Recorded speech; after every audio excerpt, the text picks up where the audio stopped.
Salam sejahtera dalam kasih Kristus kepada pemirsa di mana saja berada.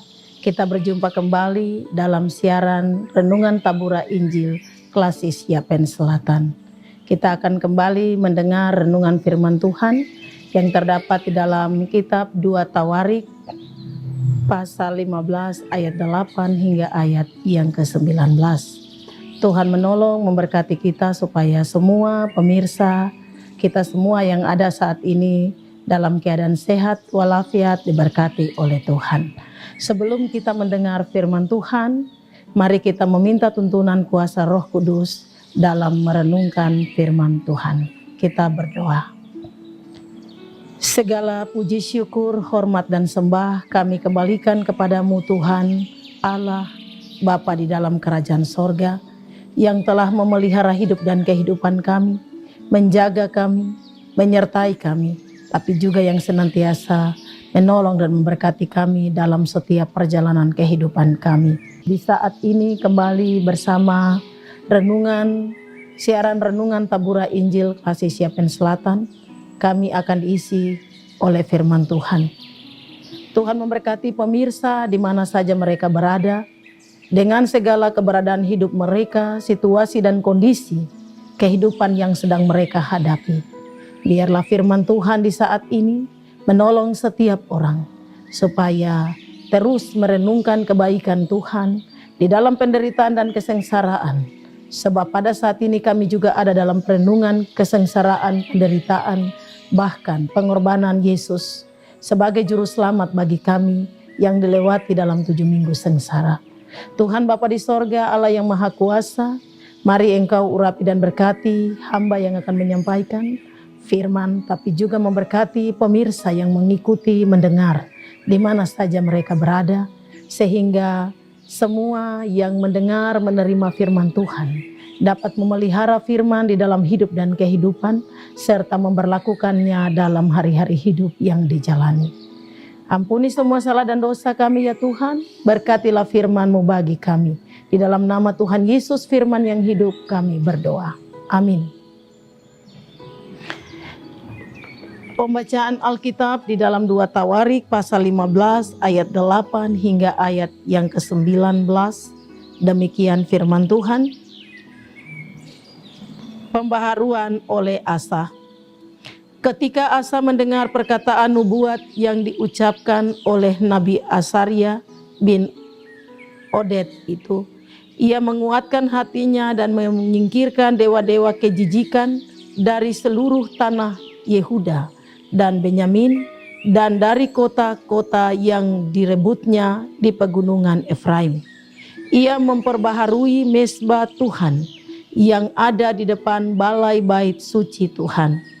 Ia mengumpulkan seluruh Yehuda dan Benyamin dan orang-orang Efraim, Manasye dan Simeon yang tinggal di antara mereka sebagai orang asing. Sebab dari Israel banyak yang menyeberang memihak kepadanya ketika mereka melihat bahwa Tuhan Allahnya beserta dengan dia. Mereka berkumpul di Yerusalem pada bulan ketiga tahun ke-15 dari pemerintahan Asa.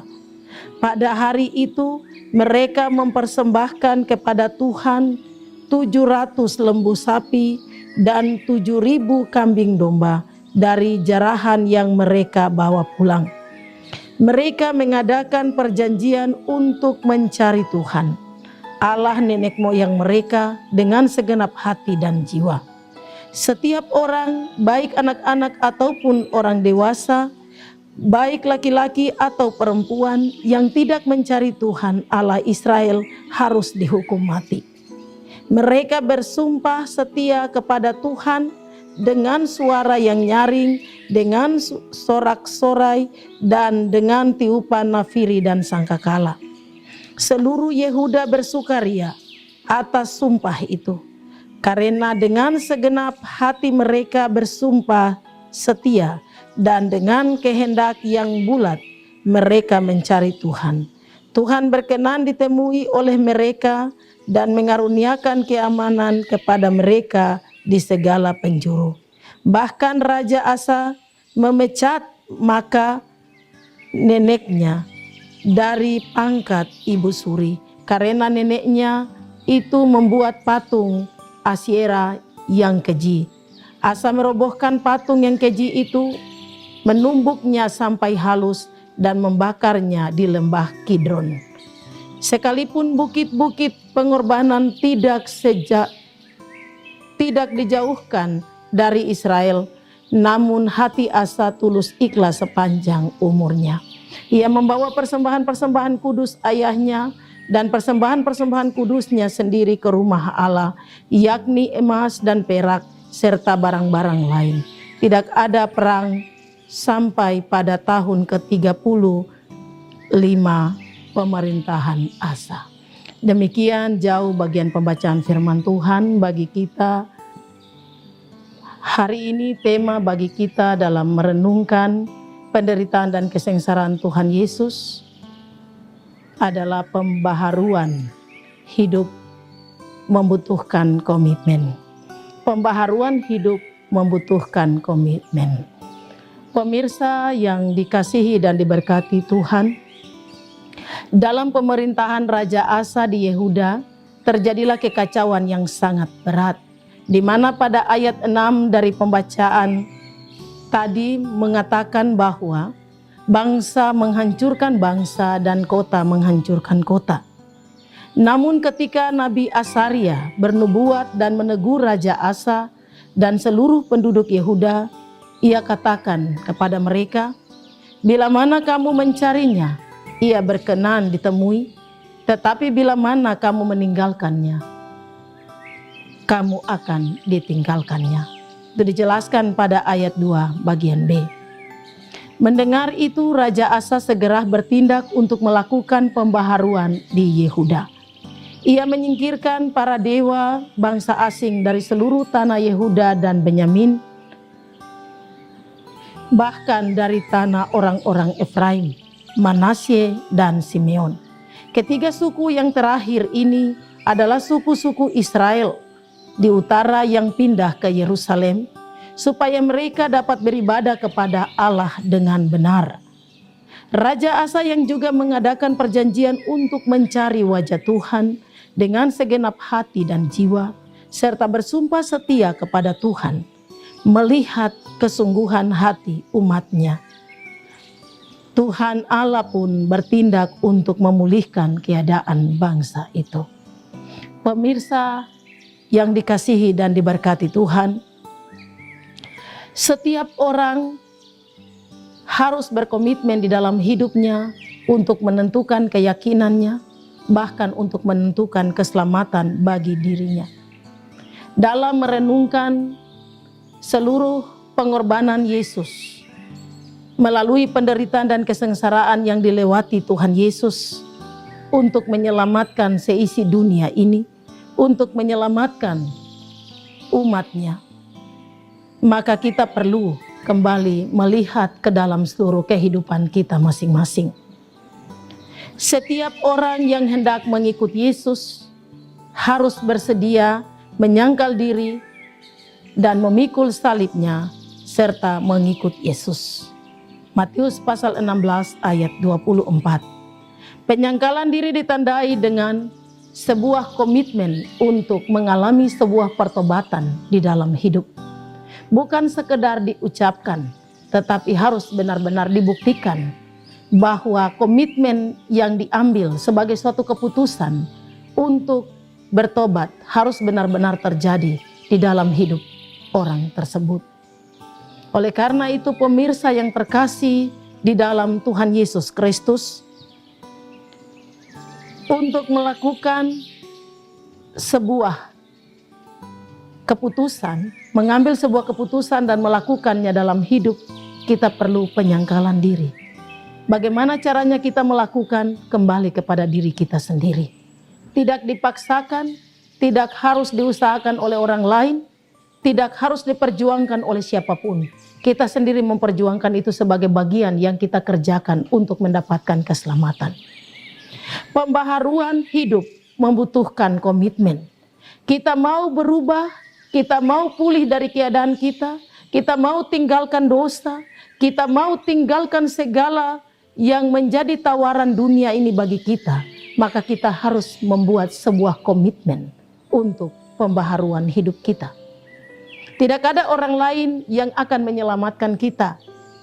Sebuah keputusan yang kita ambil sebagai komitmen, itulah sebuah keputusan baru dalam hidup kita untuk menjadi pengikut Yesus dalam sebuah penyangkalan diri yang sungguh-sungguh.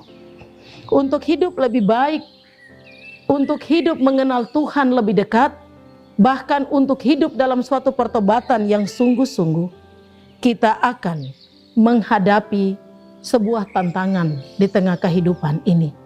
Iman kita adalah tantangan di mana kita harus memperjuangkan iman itu untuk tetap ada dekat dengan Tuhan. Ada banyak hal di dunia ini yang akan membuat kita terlena dan lupa Tuhan. Tetapi ketika kita berkomitmen untuk membaharui pikiran kita, membaharui hati kita, membaharui hidup kita, dan kita benar-benar melakukan suatu penyangkalan diri dalam hidup, maka kita berkomitmen untuk tetap setia, memikul salib, mengiring Yesus, dan terus kerjakan keselamatan kita. Pemirsa yang dikasihi dan diberkati Tuhan, kunci dari sebuah pertobatan dan perubahan hidup yaitu jangan keraskan hatimu. Datanglah kepada Yesus dan serahkanlah hidupmu untuk dipimpin oleh Yesus. Setiap orang diberi waktu dan kesempatan. Waktu dan kesempatan adalah anugerah terindah di dalam hidup ini. Ketika kita mau, ketika kita rindu datang kepada Tuhan, pasti Tuhan akan menolong kita. Tuhan tidak membiarkan kita begitu merana di dunia dengan segala kejahatan-kejahatan dan dosa-dosa kita. Tetapi Tuhan tetap akan menolong kita ketika ada kemauan, ketika kita mengambil sebuah komitmen untuk mau membaharui hidup kita. Sebab pembaharuan hidup membutuhkan komitmen. Pembaharuan hidup membutuhkan suatu keputusan yang bijaksana di dalam hidup kita untuk menjadi pengikut Yesus. Pemirsa yang dikasihi dan diberkati Tuhan, firman Tuhan di dalam Injil Matius pasal 11 ayat 28 berkata, "Marilah kepadaku hai kamu yang letih lesu dan berbeban berat, aku akan memberi kelegaan kepadamu. Seberat apapun bebanmu, sebesar apapun dosamu, sekuat apapun engkau berjuang, di dunia ini tidak ada yang bisa memberi jaminan keselamatan. Hanya Yesus, jalan dan kebenaran dan hidup. Hanya Yesus yang akan menyelamatkan. Yesus yang akan menolong. Yesus yang akan menuntun kita untuk mengenal siapa itu Bapa di sorga. Kita perlu pembaharuan hidup, berarti kita membutuhkan komitmen. Kita harus berkomitmen di dalam hidup untuk mengambil keputusan tetap ada di dalam kebenaran. Maka pertobatan itu harus terjadi berulang-ulang di dalam hidup kita. Ketika kita terjebak dalam dosa, ketika kita terjebak dalam banyak pelanggaran, ketika kita jauh dari Tuhan, kita tidak lagi datang dalam persekutuan dengan Tuhan, maka kita perlu sebuah komitmen untuk bertobat. Berbalik 180 derajat kita mencari Tuhan. Kita melihat wajah Tuhan. Hari demi hari, waktu yang diberikan Tuhan kepada kita, kita pergunakan dengan baik untuk mencari Dia, menentukan komitmen kita untuk mengambil keputusan hidup di dalam kebenaran, yaitu pertobatan yang sungguh-sungguh. Sebab pembaharuan hidup membutuhkan komitmen di dalam hidup kita. Tuhan senantiasa akan menguatkan, memotivasi, menyemangati kita melalui firman-Nya, supaya kita tetap teguh di dalam Dia. Pemirsa yang dikasihi dan diberkati Tuhan, pemirsa yang telah mendengar renungan hari ini, biarlah saudara dikuatkan, biarlah saudara dipulihkan, saudara dikeluarkan dari segala belenggu-belenggu dosa yang mengikat, saudara dibebaskan untuk mengalami suatu pembaharuan hidup. Tidak ada yang memberi itu bagi saudara, hanya Yesus melalui suatu keputusan di dalam diri, yaitu membuat suatu komitmen dengan Tuhan untuk bertobat sungguh-sungguh dan mau mengenal siapa itu Tuhan. Carilah Tuhan selama Ia berkenan ditemui dan berserulah kepadanya selagi Ia dekat. Mari pemirsa yang dikasihi dan diberkati Tuhan, carilah Tuhan selagi masih ada waktu dan kesempatan. Bertobat dan berbalik kepadanya. Berilah Roh Kudus waktu atau tempat kepada Roh Kudus untuk memimpin dan menuntun hidupmu, sehingga engkau boleh memperoleh pembaharuan dalam hidupmu. Tuhan menolong, Tuhan senantiasa menyertai, Roh Kudus memampukan supaya kita semua mengalami pertobatan di setiap waktu. Tuhan memberkati. Amin. Pemirsa yang dikasihi dan diberkati Tuhan, kita terus membutuhkan Tuhan memimpin hidup ini. Oleh karena itu mari kita berdoa. Bapa kami di sorga, Tuhan kami yang Maha Kuasa, di dalam nama Tuhan Yesus Kristus, kami bersyukur dan berterima kasih kepadamu. Oleh karena Engkau telah datang dengan segala kuasa kasih dan rahmat-Mu melalui renungan tabura Injil yang berlangsung pada hari ini bagi kami dalam penyampaian renungan yang boleh kami terima di hari ini. Tuhan mari memberkati semua pemirsa, di mana saja mereka berada, apapun situasi dan kondisi hidup mereka, apapun keadaan mereka, ketika mereka terbelenggu oleh dosa, mereka jauh dari Tuhan, mereka tidak dapat lagi berbuat apa-apa, mereka memerlukan Engkau Tuhan, dalam menjalani kehidupan, untuk memperoleh suatu pertobatan yang sungguh-sungguh. Biarlah Tuhan sinarilah mereka dengan wajah-Mu, kuatkanlah mereka, rangkulah mereka, bawalah mereka kembali di jalan yang benar, supaya mereka memperoleh pembaharuan di dalam hidup. Mereka boleh datang kembali kepada Tuhan, mengalami pertobatan yang sungguh-sungguh. Mereka dipulihkan, dibebaskan dari dosa, diampuni dari segala salah dan dosanya, dan biarlah mereka hidup sebagai anak-anak Allah yang menikmati keselamatan yang dikerjakan Yesus bagi orang-orang percaya. Terima kasih Tuhan Allah Bapa di sorga untuk segala kebenaran firman Tuhan yang boleh disampaikan hari ini. Berkati semua yang ada dalam kru tabura Injil, dalam segala kerja mereka, pelayanan mereka. Tuhan beri kekuatan, kesehatan, mampukan mereka dengan segala hikmat, supaya mereka senantiasa terus melayani umat Tuhan di mana saja mereka berada dalam siaran tabura Injil. Tuhan memberkati Gereja Kristen Injili di tanah Papua. Tuhan memberkati Badan Pekerja Amsinode. Tuhan memberkati Badan Pekerja Klase Siapen Selatan. Tuhan memberkati seluruh pelayan firman yang boleh mengambil bagian di dalam penyampaian renungan melalui siaran tabura Injil. Lalu Tuhan, kami berdoa bagi pemirsa, Tuhan tetap kuatkan iman di minggu-minggu sengsara yang sedang kami lewati. Tuhan mari menyertai dengan segala kasih, sukacita, damai sejahtera.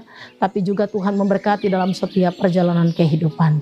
Umat-Mu yang masih ada jauh dari Engkau Tuhan, biarlah dengan kasih dan kuasa-Mu Engkau menolong mereka, tuntun mereka, bawa mereka kembali, supaya mereka menjadi orang-orang yang taat dan setia, memikul salibnya, mengiring Engkau dalam suatu penyangkalan diri yang sungguh-sungguh. Untuk melewati suatu pembaharuan hidup, harus terjadi sebuah komitmen yang diambil, sehingga kehidupan mereka benar-benar menjadi berkat.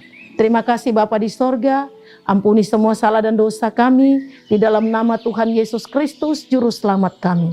Kami telah berdoa dan kami mengucap syukur. Amin. Pemirsa yang dikasihi dan diberkati Tuhan, di mana saja berada, jangan lupa ikuti terus siaran Tabura Injil Klase Siapen Selatan. Sampai jumpa di edisi berikutnya. Tuhan Yesus memberkati. Shalom.